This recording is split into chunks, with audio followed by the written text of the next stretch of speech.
The police are charged with the duty of protecting our citizens and also protecting property. Contemporary police today are public service focused.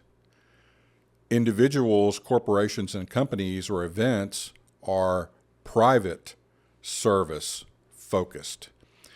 And therefore, if you have security concerns or you're doing some preventative forward thinking about your safety of that event or your business or your corporation or your travel or your home, then private security is the solution that is being used throughout the world to bridge that gap, to give you that ability to be safer and more secure in your environment. So hiring a private security company is a very good plan under the right circumstances. You have to have clear objectives as to why you, the client, is hiring a security company.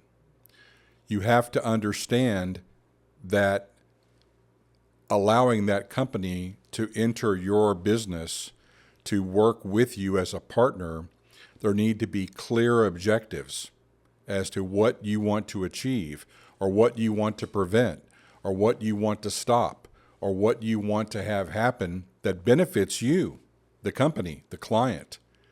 And selecting the right company is critically important. So the first thing you're looking for if you desire to hire a security organization is, are they licensed currently by the Texas Department of Public Safety? It's simple to know. You can go online and look, or the company can present you with their certificate, which shows that they are, and that's a good step to start with.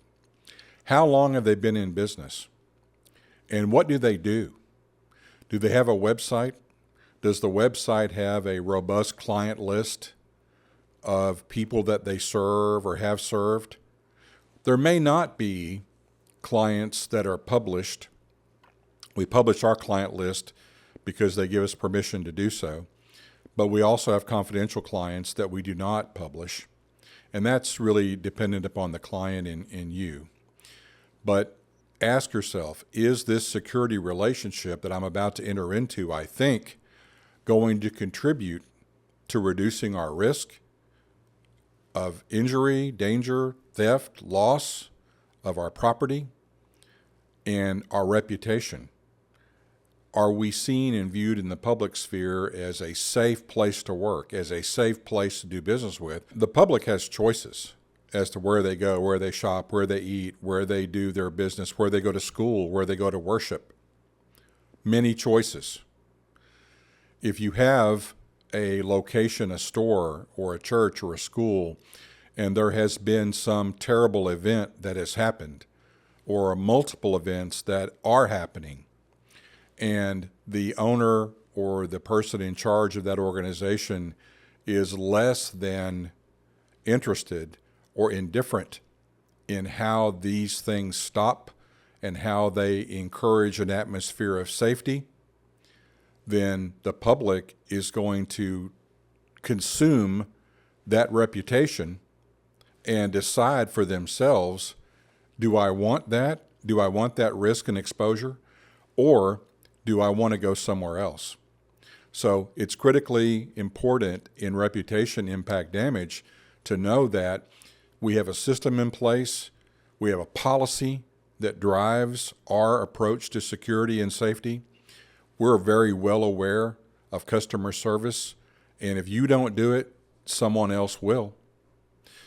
Security companies do not typically write policy for an independent client.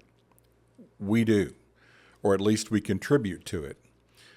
We apply our best practice approach to policy development after we review the client's policy, and then we make best practice recommendations about amending or editing or adding to the policy. Technology changes and methods change, and as they do and as they evolve, it is incumbent upon security policy to also develop and change and address something now that we may not have addressed 6 months ago or a year or 5 years ago because the technology wasn't there. And now how do we amend our policy to really be at the front end of this? A security company typically will not make policy. However, they will typically write what are called post orders. A post order is an order that is agreed to by the client and agreed to by the company that the officer and the company and the client follow. It may be descriptive of the date, the time, the location, the shift, the days, the duties that an officer may have while they're there. It may talk about reporting processes and how the report of the daily activities or nightly activities are reported. It may talk about notification of company representatives if something goes wrong or bad. There's different levels of that. So the policy development is a deeper adventure than post orders. So it takes a unique approach to be able to develop policy which makes sense and which serves the client and also follows the law and also follows the rules of DPS and also follows your company's ethical approach to duty. Start the relationship with a thorough review of that company. Does that company that you're hiring have a robust policy, many policies about proper conduct and about demeanor and about their appearance and customer service? Is that approach professional in nature?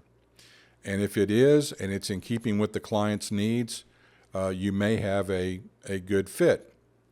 Remember, you're relying on this security officer to know the law, to know the procedures of the company, to know the policy, to know the post orders, and to follow them when no one's looking.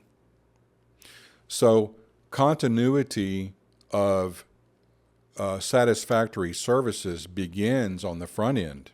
I think it's important that you have a robust selection process for your security provider, that you interview them, that it's not just a phone call or fill out a form on a website.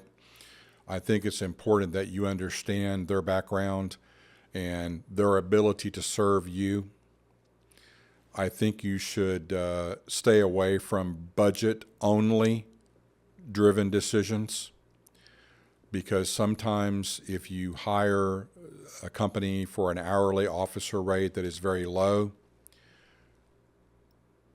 the delivery of competent services of a professional level may also be very low. So I think that hiring a company with a great reputation, with great clients, with a great background, perhaps in law enforcement, and blending it with private security is the best way to go. And we do that.